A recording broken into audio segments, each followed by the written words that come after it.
बाप और बेटे और रूह कुदुस के नाम से आमीन। आज हम मुकद्दस मरकस की अंजील उसका 7वां बाब और उसकी आयत 37 पर ध्यानो ज्ञान करेंगे। और आज हम खुदा का कलाम सुनना और बोलना इसके बारे में सुनेंगे। और उन्होंने नहायत हैरान होकर कहा, उसने सब कुछ अच्छा किया। वो बहरों को सुनने और गूंगों को बोलने की ताकत देता है। आज की ये आयत खुदावंद यीशु मसीह के उस मौजज़े का इख्तिताम है जिसमें उसने एक बहरे और हकले आदमी को शिफा दी। उस आदमी को खुदावंद यीशु मसीह के पास लाया गया। यीशु उसे हजूम से अलग ले गया और कहा, इफ्ता यानी खुल जा। और वो आदमी ठीक हो गया। और अगरचे ये उस आदमी के लिए एक नाकाबिल यकीन तोहफा और एक अजीम रहम का अमल था, लेकिन उससे यह भी पता चलता है कि खुदा दूसरों को अपनी तरफ खींचने के लिए हमें इस्तेमाल करना चाहता है। कुदरती तौर पर जब खुदा बोलता है तो हम सब में उसकी आवाज सुनने की सलाहियत नहीं है। हमें इस सलाहियत के लिए फजल का तोहफा चाहिए। नतीजे के तौर पर कुदरती तौर पर हम बहुत सी सच्चाइयों को बोलने से भी कासिर हैं जो खुदा चाहता है कि हम बोलें।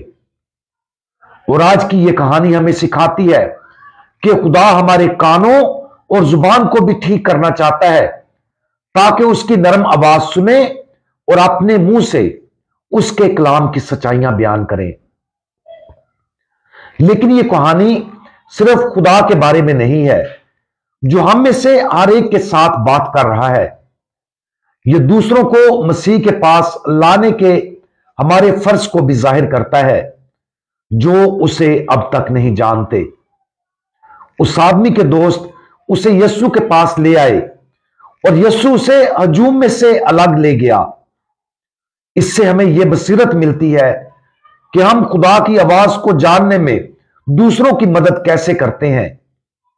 अक्सर औकात जब हम अंजील मुकद्दस को किसी दूसरे के साथ बांटना चाहते हैं तो हम उनसे बात करते हैं और उन्हें अकली तौर पर कायल करने की कोशिश करते हैं कि वो अपनी जिंदगी मसीह की तरफ मोड़ दें।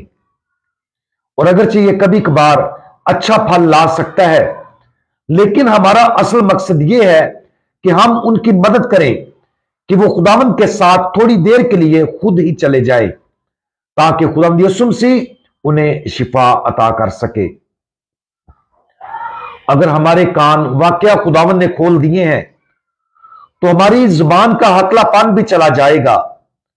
और अगर खुदा हमारे जरिए दूसरों को अपनी तरफ खींच सकेगा, बसूरत दीगर हमारा बिशारती अमल सिर्फ जाती कोशिश पर मबनी होगा।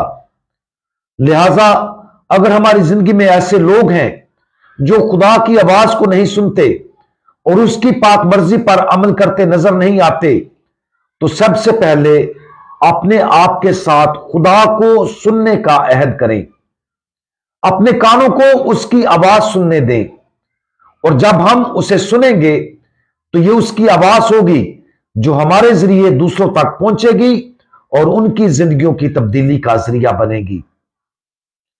आज अंजील मुकद्दस के इस मंजर पर गौर करें। खासतौर पर उस आदमी के दोस्तों के बारे में गौर करें क्योंकि वो उसे यीशु के पास लाने के लिए मुतासिर हुए हैं। खुदावंद से दुआ मांगे कि वो हमें भी दूसरों को उसके पास लाने के लिए उसी तरह इस्तेमाल करे। दुआ के साथ अपनी जिंदगी में उन लोगों पर गौर करें जिन्हें खुदा हमारी सालसी के जरिए अपने पास बुलाना चाहता है और अपने आप को खुदावंद की खिदमत के लिए पेश करे ताकि वो अपनी आवाज हमारे जरिए दूसरों तक पहुंचा सके। हमारे अच्छे खुदावंद यीशु मसीह बराए करम हमारे कान खोलें ताकि हम वो सब कुछ सुन लें जो आप हमसे कहना चाहते हैं, और बराए करम हमारी जुबान का हकलापन दूर कर दें, ताकि हम दूसरों के लिए आपके मुकद्दस कलाम का जरिया बन सकें। हम अपने आप को उस जलाली काम के लिए पेश करते हैं और दुआ मांगते हैं कि आप हमें अपनी मुकद्दस मर्जी के मुताबिक इस्तेमाल करें। खुदावंद यीशु मसीह, हमारा भरोसा आप पर है। आमीन।